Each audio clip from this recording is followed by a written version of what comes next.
문화란 한 민족의 영혼으로 이것은 인종 및 토지와 같은 물질 요소와 마찬가지로 중요한 정신 요소이다.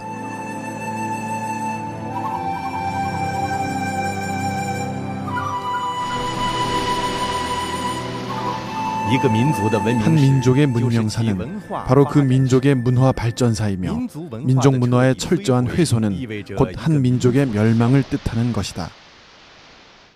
인류 역사상 휘황한 문명을 창조했던 그런 오랜 민족들은 인종은 여전히 남아있을지라도 전통 문화의 소실과 함께 민족은 완전히 소멸되었다.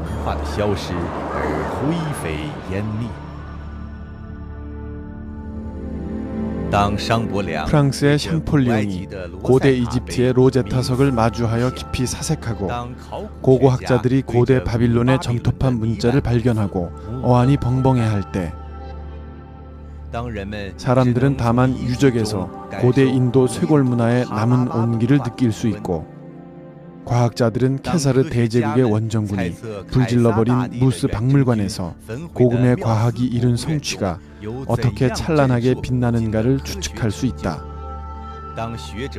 학자들이 대화록에 기재한 바다 밑에 묻혀있는 애틀란티스 문명에 대해 읽었을 때 우리는 중국이 일찍이 철학, 예술, 문학, 과학 영역에서 무수한 휘황함을 창조해내어 세계에서 유일하게 5,000년을 연속으로 이어내려온 문명임을 생각하지 않을 수 없다.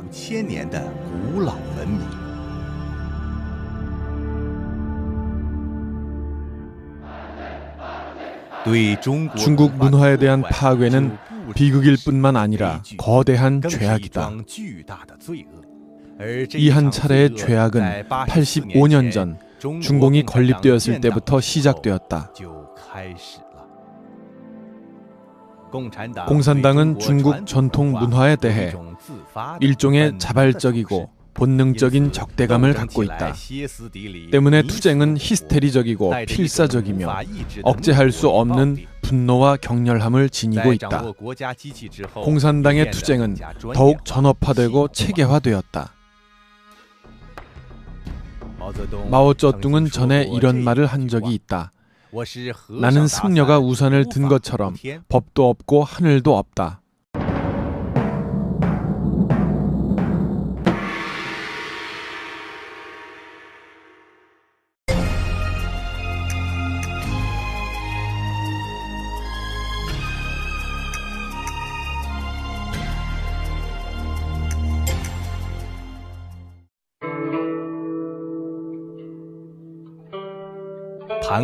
반고의 천지개벽, 여와의 사람 만들기, 신농이 100가지 풀을 맛보고 창힐이 글자를 만든 것은 신이 전한 문화의 시작이었다. 사람은 땅을 본받고 땅은 하늘을 본받으며 하늘은 도를 본받고 도는 자연을 본받는다. 도가의 천인합일 사상이 문화의 혈맥에 융입되었다. 중화 문명의 창시인 쉬안유안 황제도 도가 사상의 창시인이다. 대학의 도는 밝은 덕을 분명히 하는 데 있다 라고 하면서 공자는 2000년 전에 서당을 만들어 제자들을 가르쳤다. 그리하여 인의 예지신을 대표로 하는 유교 사상이 사회에 전해지기 시작했다. 서기 1세기 자비로 널리 제도한다라는 석가모니교의 불법이 동으로 전해지면서 중국 문화는 더욱 박대정심하게 되었다. 5,000년 이래 유불도 삼가의 사상은 서로 어우러져 빛을 발하여 하나 또 하나의 휘황함을 창조하였다.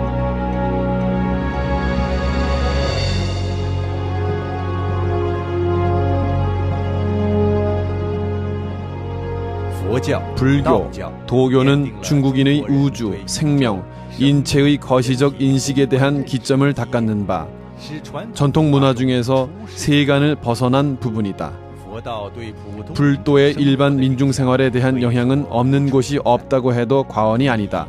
한의, 기공, 풍수, 점치기 및 불가의 천국과 지옥, 선악에는 보응이 있다는 등 부녀자 어린이까지도 다 아는 이 개념은 불가 사상에서 왔다. 유가 사상은 도가 사상의 영향을 깊이 받았다. 공자는 도의 뜻을 두고 덕에 근거하며 인에 의지하고 예에서 거닌다.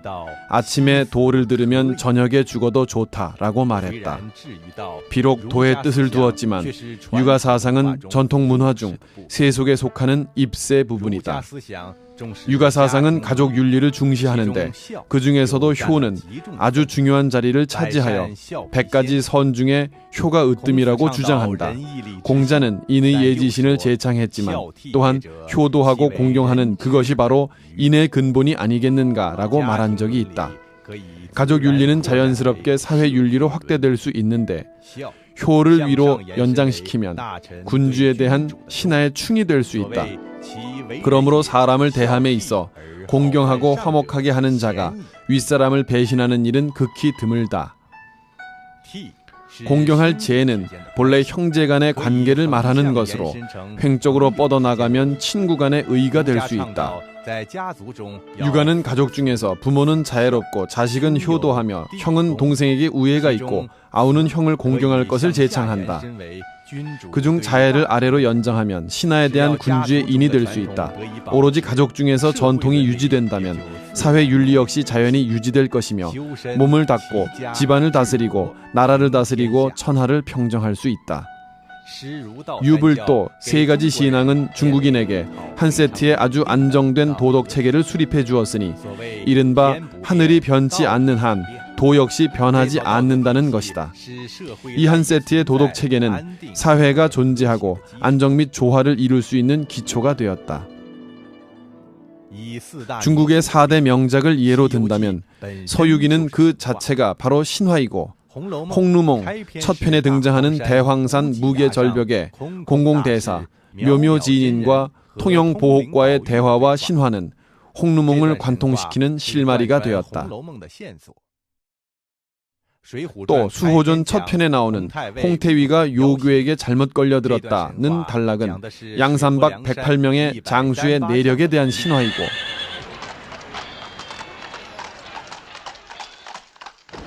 삼국지 연의는 자연재해에 대한 이야기로부터 시작해서 분분한 세상사 끝이 없어도 천수는 망망하여 벗어나지 못하네 라는 천명관으로 끝맺는다.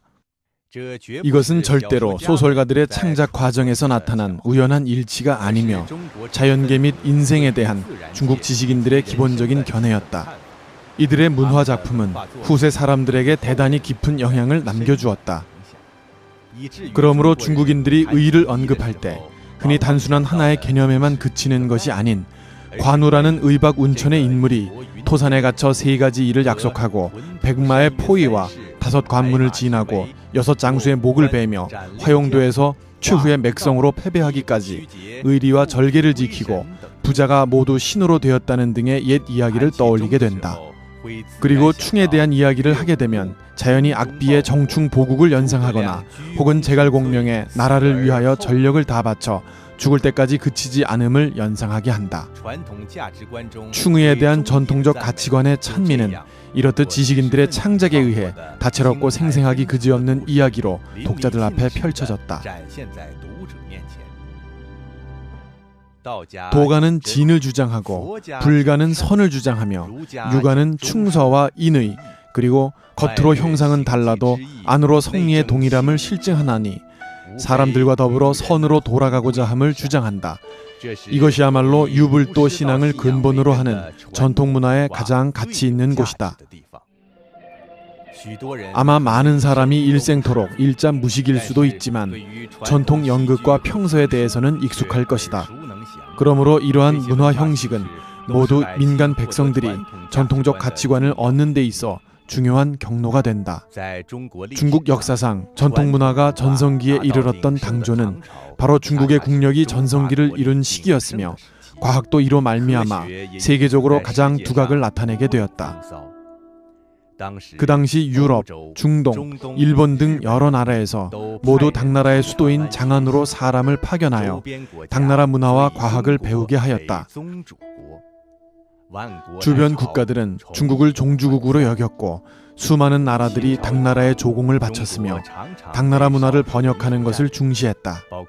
진나라 이후 중국은 수, 당, 원, 청 왕조와 기타 소수민족이 할거한 왕조를 포함해서 흔히 소수민족들에게 점령당했다. 하지만 그들은 거의 모두 한화되었는데 이는 중국 전통문화의 거대한 동화력 때문이라고 말하지 않을 수 없다.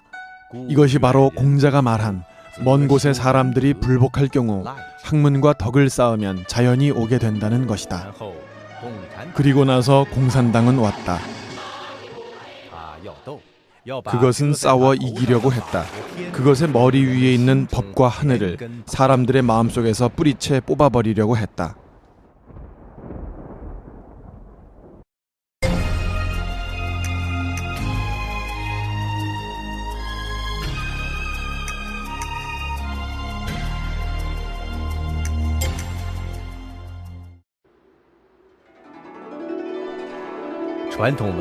전통 문화는 천명을 경외하는 것이다. 공자는 생사는 명에 달렸고 부귀는 하늘에 달렸다고 여겼다. 불가와 도가 사상도 모두 유신론이다. 그러므로 생사윤회와 선악에는 보응이 있음을 믿는다. 공산당은 무신론을 신봉하면서 여태껏 무슨 구세주가 없으며 신선이나 황제에 의거하지도 않는다. 인류의 행복을 창조하려면 전적으로 우리 자신에 의거해야 한다고 떠들었다. 육아는 가정을 중요시하나 공산당 선언 중에서는 가정의 소멸을 명확하게 표시하였다. 전통 문화는 중화민족과 변방민족을 구분하고 있으나 공산당 선언은 민족의 소멸을 고취시켰고 육아 문화는 인자 애인을 중요시하나 공산당은 계급투쟁을 주장했다. 육아는 임금에 충성하고 나라를 사랑할 것을 주장하나 공산당 선언은 오히려 조국의 소멸을 제창했다. 전통문화 중 충은 절대 어리석은 충성이 아니다. 민중의 눈에 황제는 천자이지만 그 위에는 또 하늘이 있다. 황제도 영원히 정확하지는 않다. 황제의 잘잘못은 육아 경전으로 가늠하였다. 독재적인 중공은 이 모든 것을 도저히 받아들일 수 없었다. 왜냐하면 공산당이 원하는 것은 핵심 인물을 신격화시키는 것이었기에 그 위에 천도, 신 등이 있다는 이런 전통문화의 뿌리 깊은 개념에 구속당하는 것을 바라지 않았기 때문이다. 공산당은 만약 전통문화의 표준으로 중국 공산당의 일체를 가늠한다면 모두 하늘의 뜻을 어기고 도를 배신한 큰 죄악임을 알고 있었다. 만약 전통문화가 여전히 존재한다면 인민들이 공산당을 위대하고 영광스럽고 정확한 것이라고 칭송하지 않을 것임을 알고 있었다. 지식인들은 끝까지 간언하고 목숨을 바쳐 의로움을 택할 것이며 정권보다는 백성이 귀하다는 가치관을 유지하고 공산당의 어영문인이 되지 않을 것임을 알고 있었다. 즉 전 인민의 사상 통일이 불가능함을 알고 있었다. 전통문화 중 천지 자연에 대한 경외는 천지를 개조하고 천지와 투쟁한다는 중국 공산당의 구호의 걸림돌이고 전통문화 중 인명은 하늘에 달려있다는 생명 존중은 중국 공산당의 집단 학살식 공포 통치의 걸림돌이며 전통문화 중 천도야말로 도덕과 선악을 가늠하는 최종적 표준이라는 것은 중국 공산당의 도덕에 대한 해석권을 빼앗은 것과 같았다. 공산당 선언은 결코 중국 전통문화와 대립하기 위해 쓴 것은 아니지만 그의 모든 신조는 중국 전통문화와 완전히 대립되고 있다. 그러므로 이런 대립은 일종의 선천적인 본질상의 대립이다. 공산당의 투쟁 본능에 따르면 전통문화를 제거하는 것은 필연적인 일로 되었다.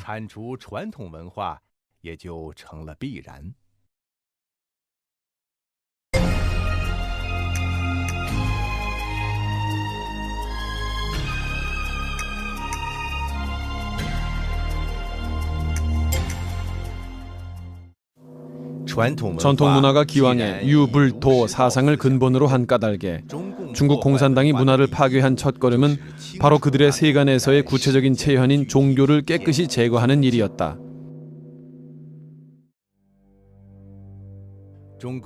중국 공산당은 정권을 잡자마자 사찰을 불태우고 승려나 비구니를 환속하도록 강요했는가 하면 기타 종교 장소에 대해서도 가차없이 파괴하였다.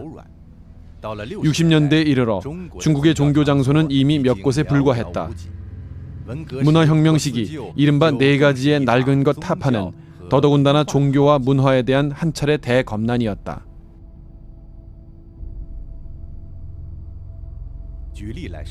예를 들어 말하면 중국 최초의 불교 사찰인 백마사는 동한 초기에 낙양성 밖에 지은 것으로 중국 불교의 발상지였다. 그러나 네 가지 낡은 것 타파 시기에 당연히 재앙을 피할 수 없었다. 사찰 옆에 백마사 생산대대가 있었는데 당지부 서기가 농민들을 거느리고 백마사에 가서 혁명을 하였다.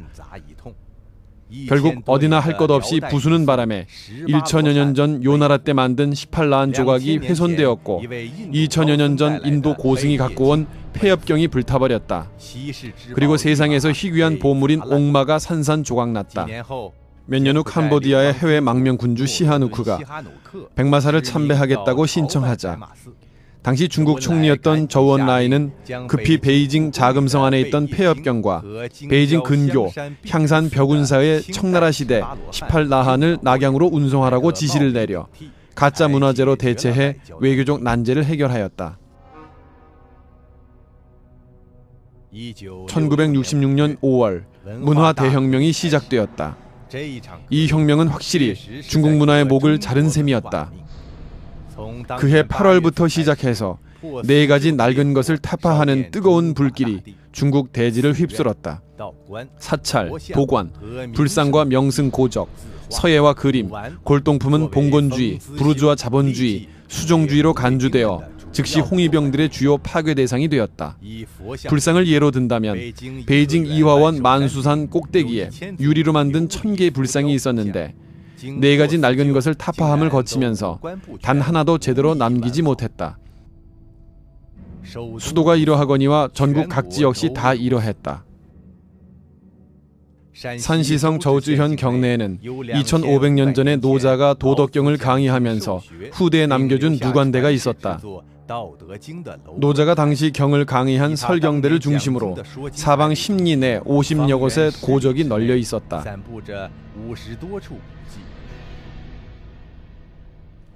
오늘날 누관대 등 고적들은 모조리 파괴되었고 도사들은 전부 강요에 의해 그곳을 떠나야 했다. 도교의 규정에 따르면 도사들은 출가한 후 영원히 수염과 머리를 깎지 못한다.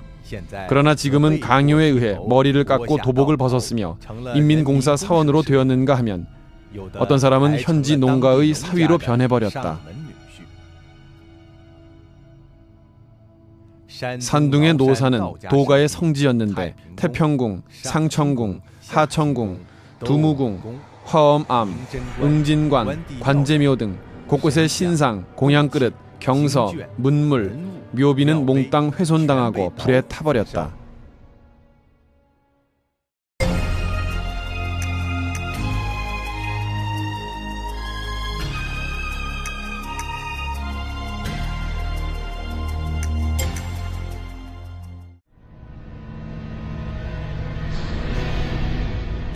네 가지 낡은 것의 파괴 중에서 지식인들이 소중히 간직했던 수많은 희귀본과 서화들이 모두 불에 타 없어지거나 혹은 종이의 원료가 되었다. 장보준의 집은 장서가 1만 권을 넘었으나 홍위병 우두머리가 이것으로 불을 지펴 난방을 하고 남은 것은 종이공장에 보내 펄프로 만들었다.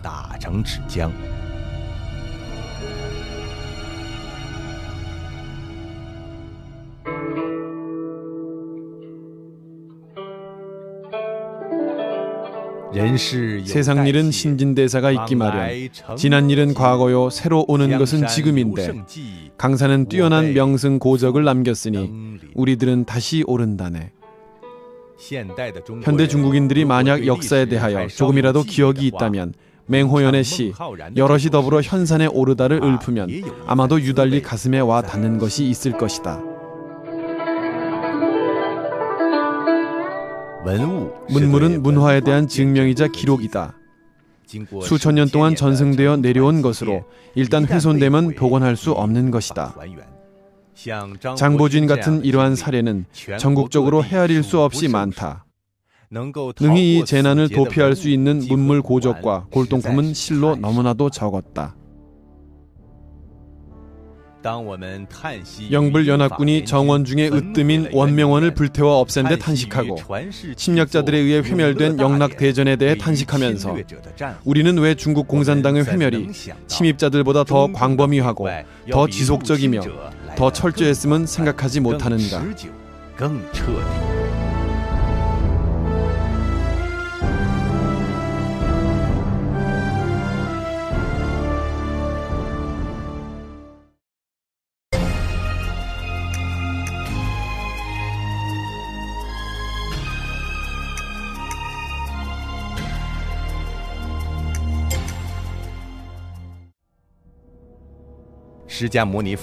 석가모니 부처는 대반 열반경에서 그가 열반한 후 마왕이 승려, 비구니, 남녀 거사로 환생하여 불법을 파괴하고 교란할 것임을 예언하였다.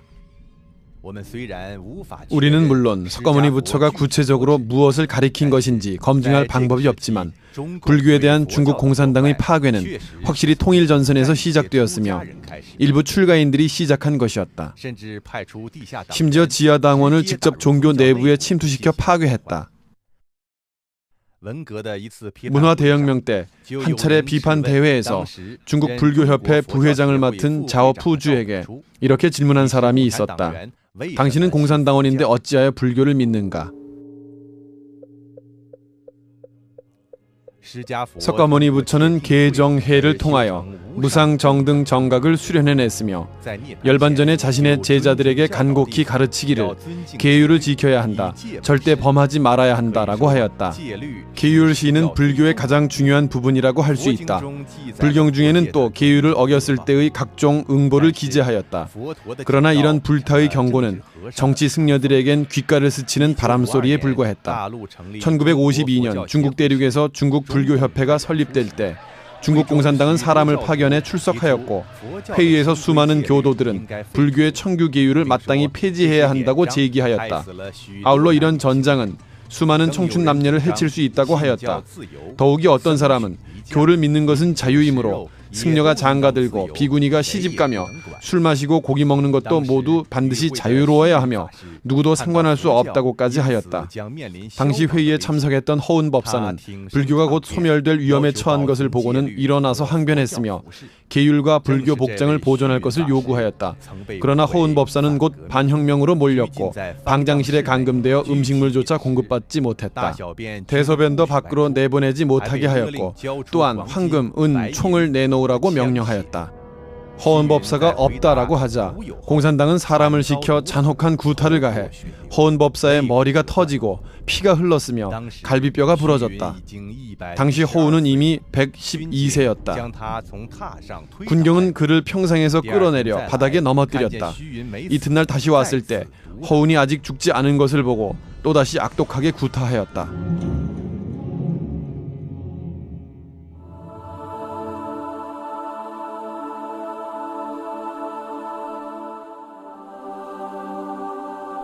(1958년) 출판된 중국 공산당은 어떻게 기독교를 박해했는가라는 책의 통계에 의하면 문서적으로 폭로된 자료만 해도 대륙의 성직자 중 지주, 악질, 토호라는 누명을 쓰고 살해당한 사람의 수가 8,840명에 달했다. 그리고 노동개조를 당한 사람이 39,200명이었고 한편 반혁명이란 누명을 쓰고 살해당한 사람이 2,450명에 달했으며 이 죄명으로 노동개조 당한 사람도 24,800명에 달했다. 1952년에 성립된 중국 불교협회와 1957년에 성립된 중국 도교협회는 그들의 발기서에서 모두 인민정부의 영도하에라고 명확히 표시하였다. 이것은 사실상 무신론을 주창하는 공산당의 영도하에 있다는 것을 뜻한다. 동시에 양교는 모두 생산 건설에 적극적으로 참가하고 정부 정책 등을 실행하겠다고 표시하였다. 완전히 세속화된 조직이 된 것이다.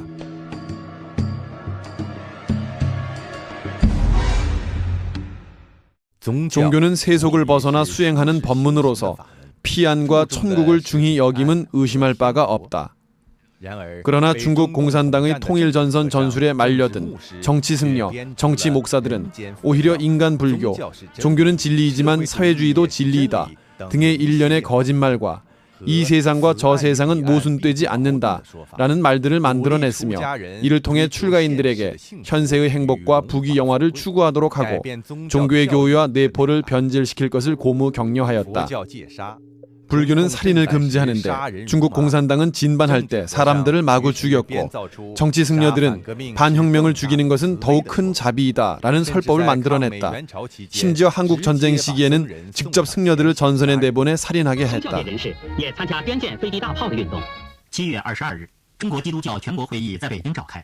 指出新中国4年来，基督教进行了自治、自养、自传的反帝爱国运动，以彻底断绝同帝国主义。 기독교의 예를 들어보자. 우야오중은 1950년에 자치, 자양, 자전이란 3자 교회를 만들었다. 말로는 제국주의와의 연결에서 벗어나 적극적으로 이른바 미국에 대항하여 북한을 돕는다에 투입한다고 하였다. 그의 한 친구가 3자에 가입하지 않았다는 이유로 감옥에 20여 년 동안 갇혀 갖은 매질과 치욕을 당하였다. 그 친구는 우야오중에게 이렇게 물었다. 너는 예수께서 하신 기적들을 어떻게 보느냐? 우야오중은 나는 그것들을 모두 버렸다라고 대답하였다. 예수의 기적을 승인하지 않는다는 것은 바로 예수의 천국을 승인하지 않는 것이다. 예수의 천국마저 승인하지 않는데 어찌 기독교도라고 할 수 있겠는가? 그러나 우야오중은 오히려 3자 교회의 창시인이 되어 정치협상회의의 상무위원이 되었다. 그는 인민대회당에 들어갈 때 예수가 말한 마음을 다하고 정성을 다하며 뜻을 다하여 당신의 하나님을 사랑하라. 이는 계명 중에 첫째이자 아울러 가장 큰 것이다. 라는 말을 완전히 잊어버렸을 것이다.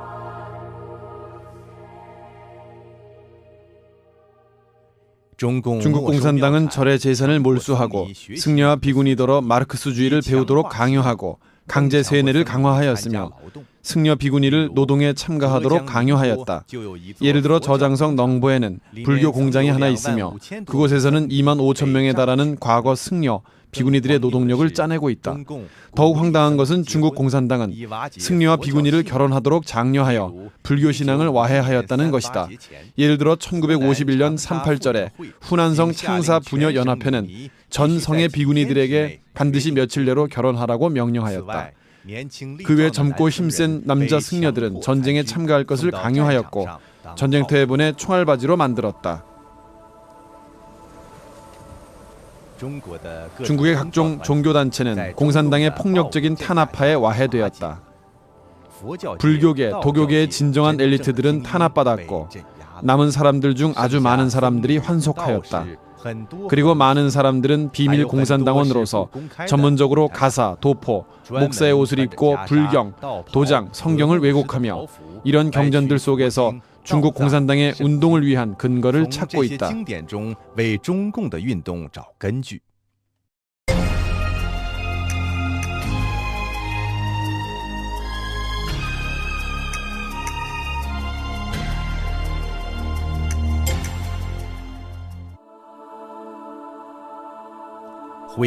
신앙 및 문화를 회멸하는 마지막 일보는 사람들더러 그를 모욕하게 하여 이때로부터 그를 경시하게 하는 것이다. 이렇게 되면 영원히 해방되지 못한다. 중공은 회교도들의 풍속이 4가지 낡은 것에 속한다고 여기고 그들에게 돼지고기를 먹도록 강요했다.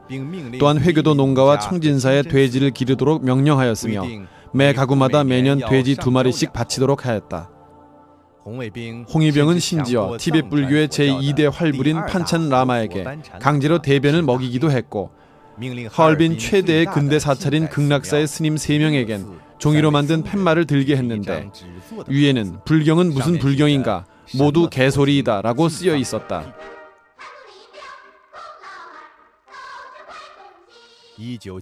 1971년 전국에서는 공자를 미친 듯이 비평하는 운동이 일어났다. 랑샤오는 홍기 잡지에서 공구 그 사람이란 글을 발표하여 공자를 역사를 뒷걸음치게 한 복귀광이자 허위적이고 교활한 정치 사기꾼이라고 묘사했으며 공자를 추하게 만든 만화와 노래가 잇따라 발표되었다. 종교와 문화의 장엄함과 신성함은 이런 식으로 깡그리 파괴되었다.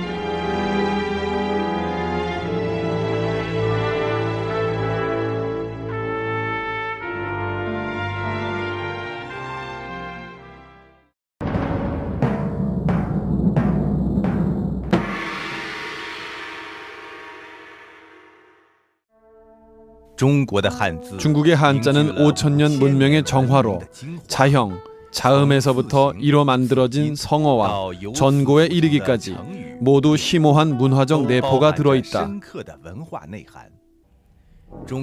중공은 한자를 간체로 만들고 이외의 병음화 정책을 채택하여 살아있는 언어 문자에서 문화 중의 일체 전통을 없애려 하였다. 나중에 도저히 현실적으로 실시할 수 없게 되어서야 그만두었다. 그러나 전통 문화를 이어받은 지식인들에게는 이런 행운이 따르지 않았다.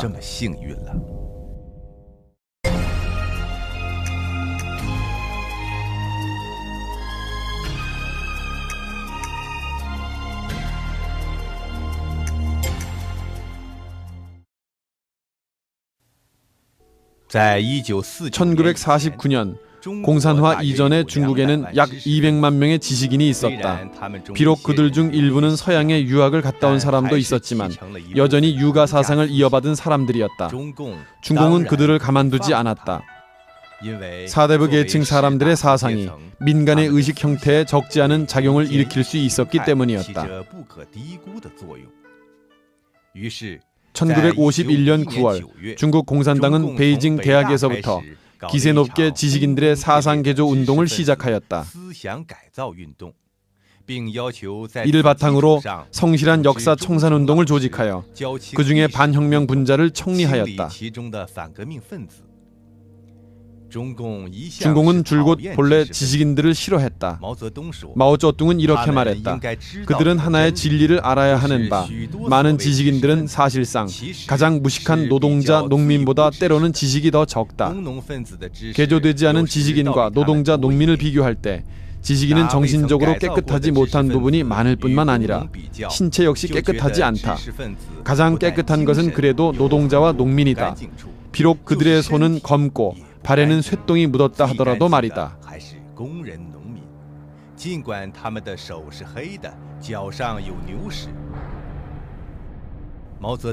지식인들에 대한 마오쩌둥의 박해는 여러 가지 형식의 대비판부터 시작하였다.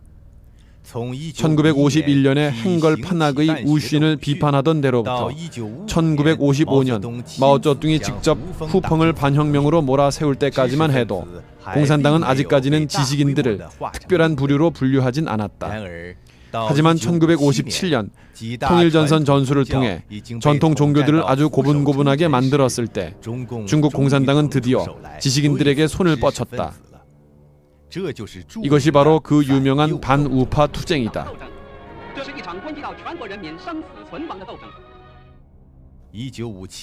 1957년 2월 말 중국 공산당은 백화제방, 백가쟁명을 호소하면서 지식인들에게 공산당에 대한 의견을 제출하라고 격려하면서 말한 자는 죄가 없다라고 간절하게 표현하였다. 일찍이 중국 공산당의 진반, 숙반과 당이 일체를 지도하고 문외한으로서 전혀 모르는 과학, 철학, 문화예술 분야에서 함부로 이래라 저래라 하는 것에 불만이 많았던 지식인들은 중공이 이제야 정신을 차리는구나 싶어서 내심의 말을 꺼내놓기 시작하였고 하는 말도 갈수록 격렬해졌다. 많은 세월이 지났음에도 사람들은 여전히 이 사건을 중국 공산당에 대한 지식인들의 비판이 한계를 넘은 상황에서 마오쩌둥이 더 이상 참을 수 없자 할 수 없이 반격을 가한 것으로 알고 있다. 그러나 사실은 그렇지 않다. 1957년 5월 15일 마오쩌둥은 상황이 변하고 있다라는 글을 써서 당내 고위 간부들에게 전달하였다. 그래서 최근 한식이 우파는 가장 견결하고 발광적으로 표현하고 있다. 그들은 중국 땅에서 7급 이상의 태풍을 일으켜 공산당을 없애려 하고 있다고 썼다. 이어서 그런 대명 대방에 별로 관심을 갖지 않았던 각급 당 관리들은 갑자기 지극히 열성적이며 성실해지기 시작했다. 장버진의 딸은 자신의 회고로 지난 일은 연기처럼 사라지지 않는다에서 이렇게 썼다. 중국 공산당 통일선전부 부장 리 웨이한이 직접 전화를 걸어 장보진에게 정풍 좌담회에 참가할 것을 요청하고는 앞줄 큰 소파에 아버지를 앉게 했다.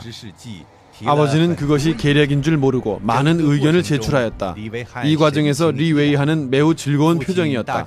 아버지는 그가 자신의 말을 찬양하는 줄로만 알았다. 사실 그는 사냥감이 올가미에 걸린 것을 보고 기뻐하고 있었음을 누가 알았으랴. 장보쥐는 그 후 중국 최대의 우파 분자로 몰렸다. 아래에서 1957년 당시 이른바 우파 분자들의 의견과 비판이 제기된 날짜들을 살펴보도록 하자. 장보준의 정치 설계원이 5월 21일, 룽윈의 소련의 황당무계한 논리를 반대한다가 5월 22일, 러룽지의 명예회복위원회가 5월 22일, 린시링이 베이징 대학에서 한 중공의 봉건사회주의를 규탄한다는 강연이 5월 30일, 우쭈광의 당은 서둘러 예술사업 지도를 중단하라가 5월 31일, 슈안빙의 당의 천하가 6월 1일이었다. 이 모두는 마오쩌둥이 칼을 갈아놓은 후 지식인들을 초청하여 발표한 언론이었다. 물론 이런 지식인들은 그 뒤에 우파로 몰렸고 이런 우파는 전국에 55만 명이나 되었다.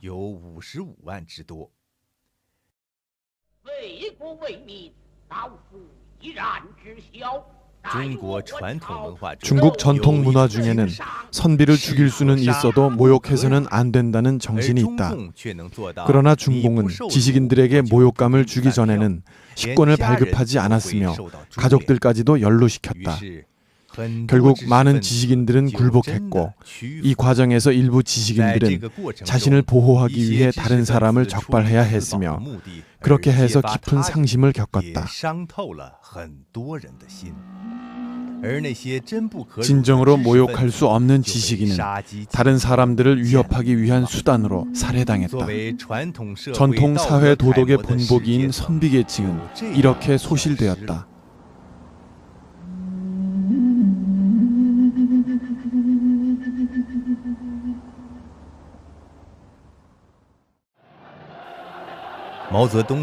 마오쩌둥은 이렇게 말한 적이 있다. 진시황이 다 무엇인가? 그는 460명의 유생을 묻었지만 우리는 4만 6천 명의 지식인을 묻었다. 우리가 진반운동을 하면서 반혁명 분자들을 죽이지 못하겠는가? 나는 민주 인사들에게 다음과 같이 말한 적이 있다. 당신들이 우리를 진시황과 같다고 욕한다는데 그렇지 않다. 우리는 진시황을 100배 이상 초월했다. 사실 그가 어찌 지식인만 파묻었겠는가? 더 처참한 것은 그들의 신념과 마음을 파괴한 것이다.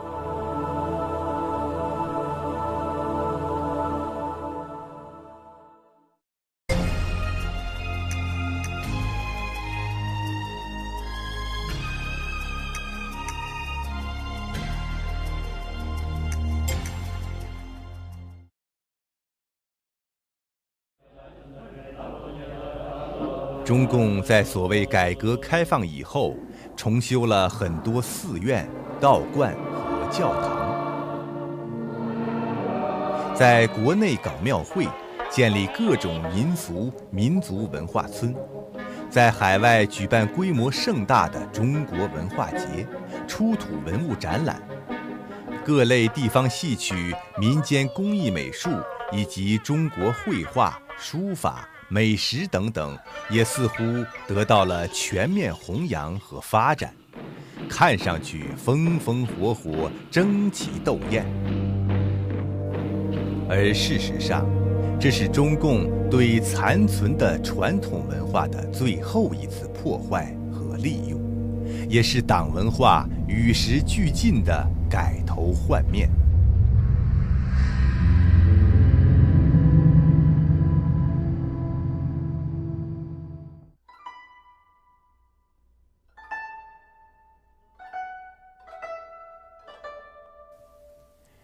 中国的文化中有一种神韵。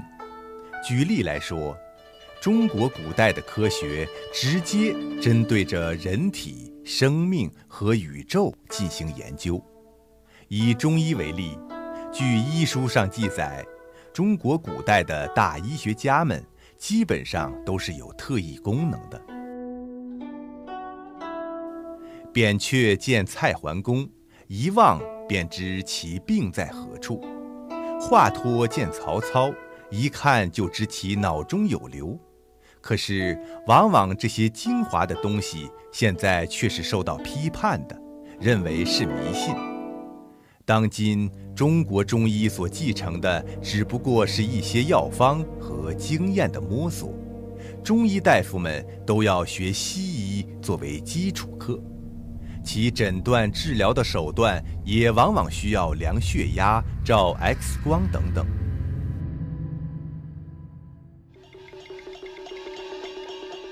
文化之根本是其道德内涵，末节才是娱乐作用，而中共却把文化表面的娱乐功能大加渲染，来掩盖其破坏道德内涵的实质。因此，中共拿出的兵马俑、字画、古玩展览越多，其举办的文化节、艺术节、食品节越是丰富热闹，就越是具有欺骗性。它将人对传统文化的认识导向歧途。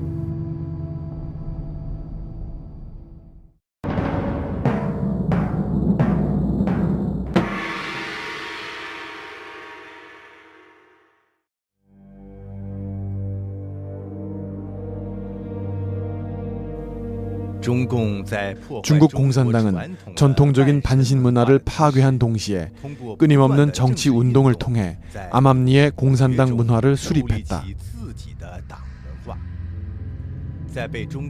중국 공산당이 경전처럼 떠받드는 마오쩌둥의 예난 문예 좌담회에서의 강화에서는 문화와 군사를 문무 두 가지 전선으로 불렀는데 무기만 든 군대로는 모자라고 또한 문화적인 군대가 있어야 한다고 주장했다. 그리고 문예는 정치에 복종해야 한다고 규정했는데 노동자 계급의 문학 예술은 전반 혁명 기계 속에서 기어와 나사못에 해당한다고 말했다. 그리하여 공산당을 옹호하는 것을 최종 목표로 하고 무신론과 계급 투쟁을 핵심으로 하는 전통 문화와는 완전히 상반되는 한 세트의 당 문화가 파생되었다. 아울러 사람들 생활의 모든 방면에 침투되어 당의 테러적이고 독단적인 인문 환경을 구성하여 사악한 영부채로 하여금 인민들을 더욱 튼튼히 통제하게 하였다.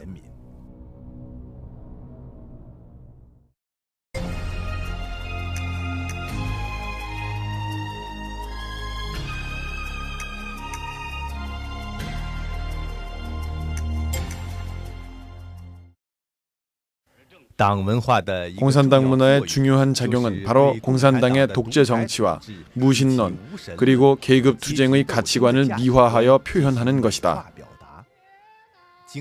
문화 대혁명을 겪은 사람들은 여전히 모범극과 어록가, 충자무에 대한 기억이 새로울 것이다.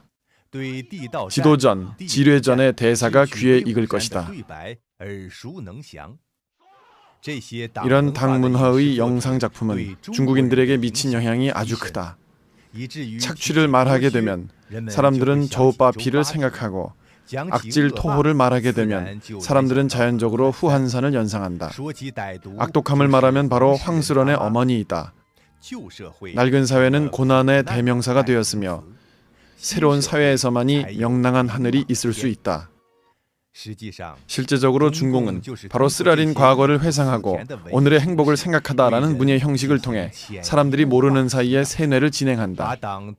당이 얼마나 영명하고 위대하며 적과의 투쟁에서 얼마나 고생을 겪었고 탁월했는지, 당의 전사는 당에 대하여 얼마나 일편단심이며 당을 위해 일체를 희생할 수 있는지, 적은 또 얼마나 아둔하고 악독한가 등등을 사람들의 머릿속에 강제로 주입했다.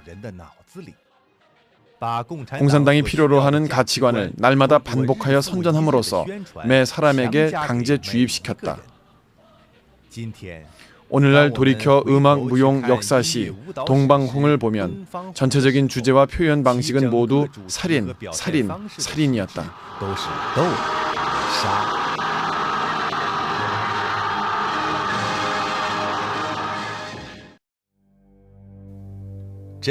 진리에서 몇 걸음만 벗어나도 곧바로 오류이다. 당 문화는 또한 전통 가치관을 남용했다. 예를 들어 전통 문화 중에서 믿음을 말하고 공산당도 믿음을 말하지만 공산당이 말하는 것은 당에 대하여 충실하고 고분고분한 것이다. 전통 문화 중에서 효도를 말하면 공산당도 부모를 모시지 않는 사람을 감옥에 잡아간다. 그러나 그 이유는 자식이 부모를 모시지 않음으로써 부모가 정부의 부담이 되기 때문이다. 아울러 공산당이 필요로 할 때는 자식들은 또 부모와 경계선을 그어야 한다. 전통 문화에서 충성을 말하지만 군주는 가볍고 백성이 귀하며 사직이 중요하다. 그러나 공산당이 말하는 충성은 어리석은 충성이고 공산당을 미신하고 맹종할 정도의 복종을 요구하는 등이다.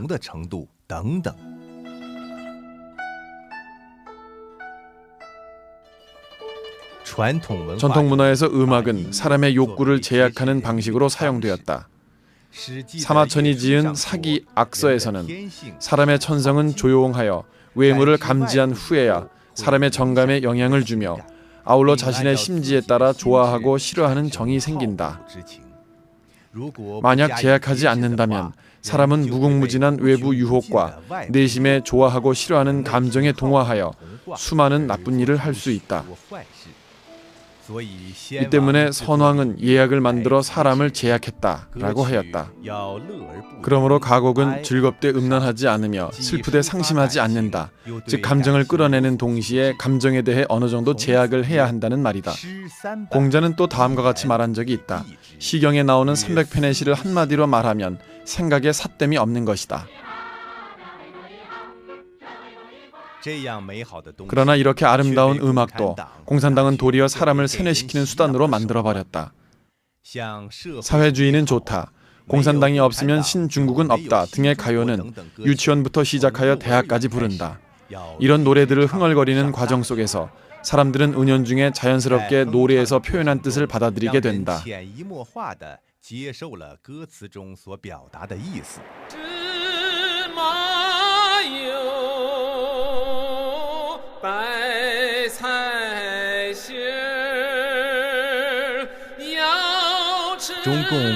중국 공산당은 더욱이 민간에서 유전되어 온 가장 듣기 좋은 민요를 직접 도용하여 원래 곡조에 공산당을 찬양하는 가사를 덧붙여 전통 문화를 파괴하는 동시에 공산당을 위해 이용했다.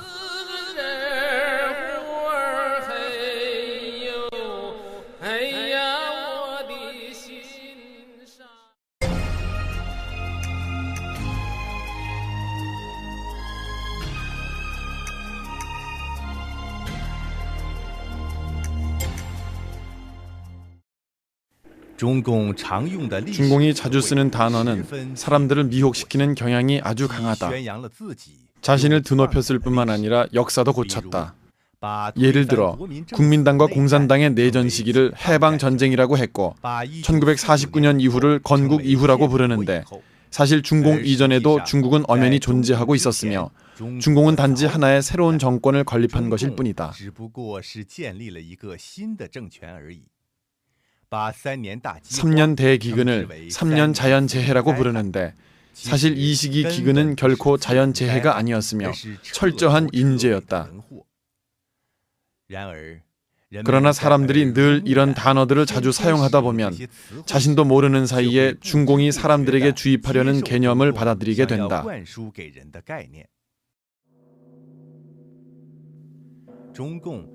중공의 종교 단어에 대한 남용은 더욱 단어의 내포를 왜곡하는 것이다.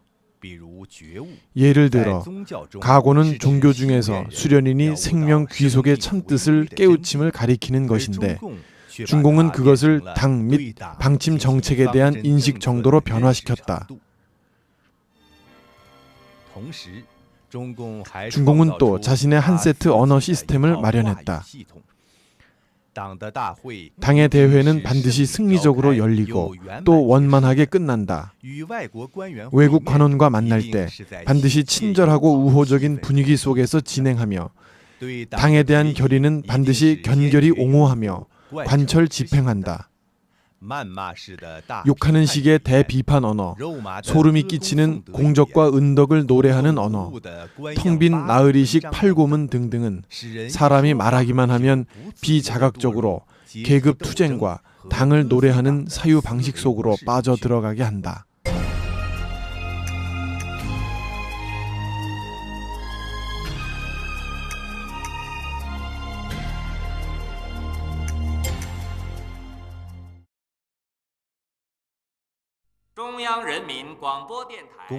공산당의 통치는 마치 한 세트 수압 시스템처럼 고압과 봉폐에 의지하여 유지하기 때문에 작은 구멍이라도 시스템의 붕괴를 초래할 수 있다.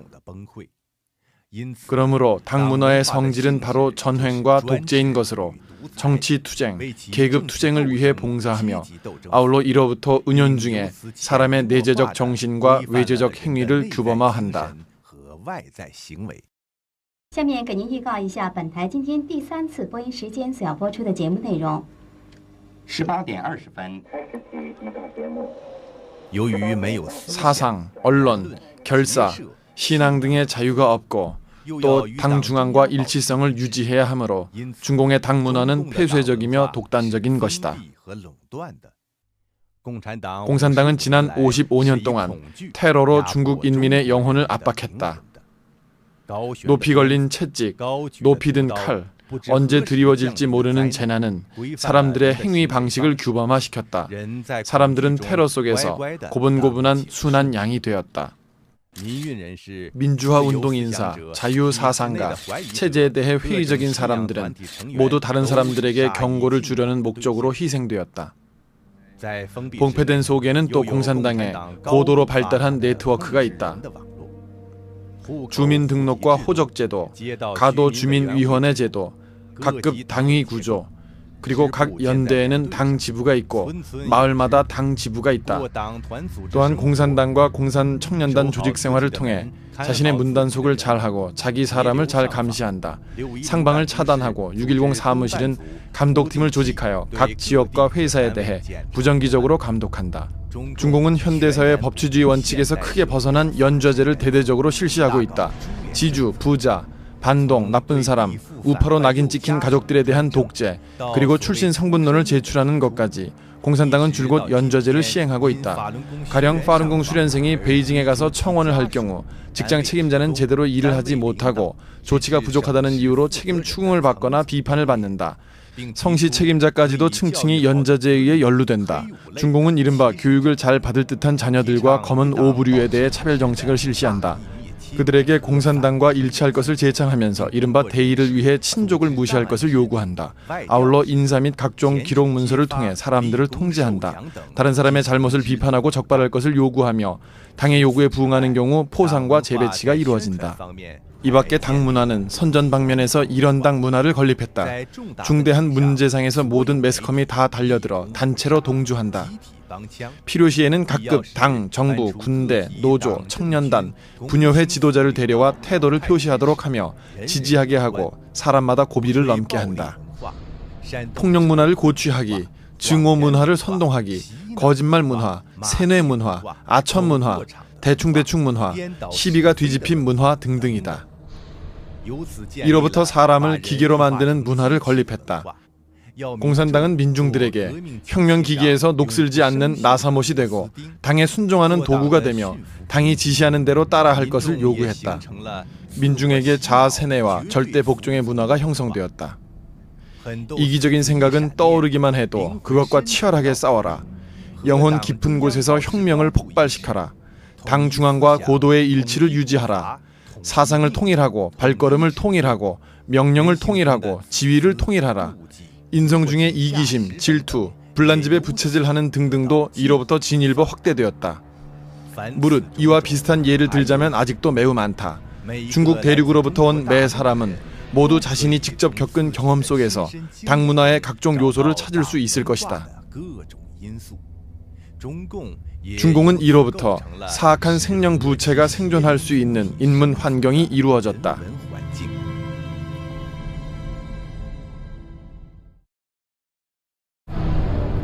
공산당 문화는 확실히 중국 공산당이 사회를 통제하는 데 큰 공을 세웠다. 당 문화는 마치 군대, 감옥, 경찰과 같이 폭력 기계에 속하는데 차이가 있다면 육체적인 폭력이 아닌 문화 폭력이라는 점일 뿐이다. 이런 문화 폭력은 5,000년 전통 문화를 파괴하여 사람들의 마음을 어지럽게 했으며 또한 민족의 응집력을 약화시켰다. 동시에 민족 문화의 파괴는 또한 우리에게 생각하지도 못한 물질적 상해를 가져다 주었다.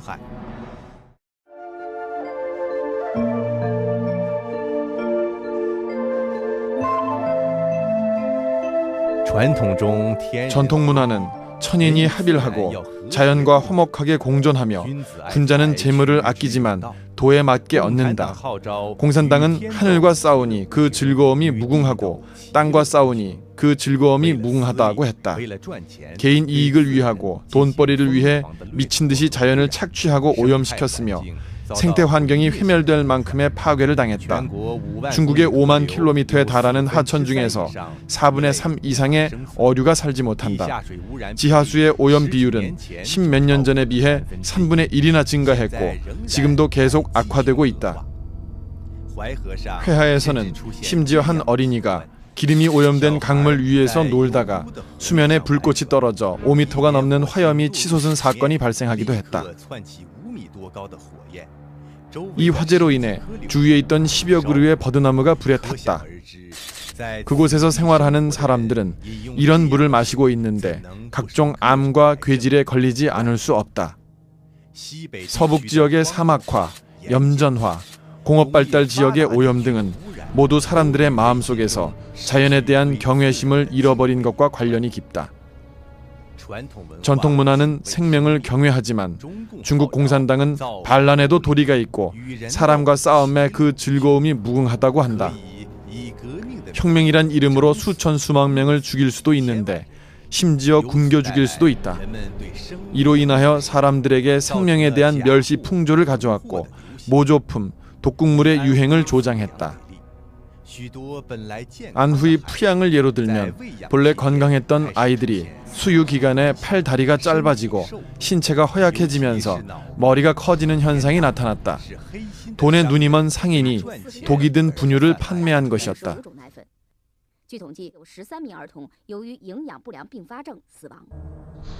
이외에도 어떤 사람들은 호르몬과 항생 물질을 개, 뱀, 거북이에게 먹이고 공업용 알코올로 가짜수를 빚으며 공업용 기름으로 쌀을 가공하고 공업용 표백제로 밀가루를 표백한다. 허난성의 한 현에서는 8년 동안 쓰레기 기름 등 발암물질을 이용하여 독이 든 식용유를 만들었는데 월 생산량이 수천 톤에 달했다. 이런 식품들은 어느 한 시기, 어느 한 지역에만 국한된 것이 아니라 전국적으로 널리 퍼진 보편적 현상이다. 이는 문화가 파괴된 후 사람들의 마음이 도덕적인 구속력을 잃어버린 결과 한사코 물질과 향락을 추구하게 된 것과 긴밀히 연관되어 있다.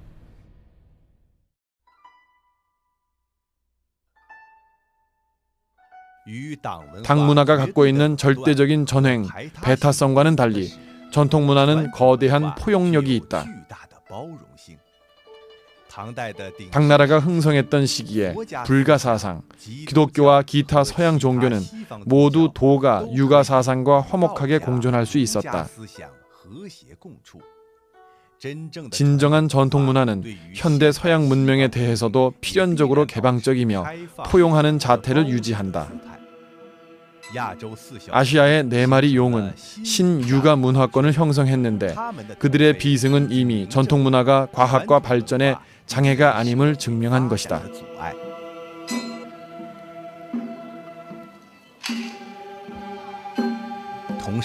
동시에 진정한 전통 문화는 사람 내심의 즐거움을 중시하며 외재적인 물질적 향락으로 사람의 삶의 질을 가늠하지 않는다. 앞에 칭찬받기보다는 어찌 뒤에 회방이 없는 것만 하겠으며 몸에 즐거움이 있기보다는 마음에 근심이 없는 것만 하겠는가. 도연명은 가난하지만 불행하지 않았고 여전히 동쪽담 아래에서 국화를 따서 멀찍이 떨어진 남산을 바라보네와 같은 유유자적한 흥취가 있었다.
사실상 어떻게 생산을 발전시키며 어떠한 사회 제도를 선택할 것인가는 문화가 대답할 문제는 아니다.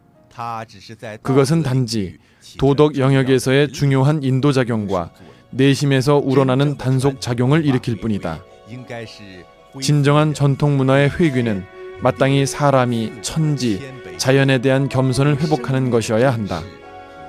그리하여 생명을 소중히 여기고 신을 경외하며 사람이 천지와 더불어 화목하게 공존하며 천수를 누릴 수 있어야 한다.